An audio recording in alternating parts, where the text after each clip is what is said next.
mapag-iwanan. Basta't sa'yo baby ang puso ko maipasalam.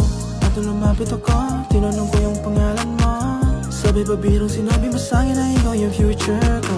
At ako'y biglang namula at lahat sa akin nagkatulala. Naalala ko pala nakatulog pala ako at wala na iwan ko sa kaklase ko.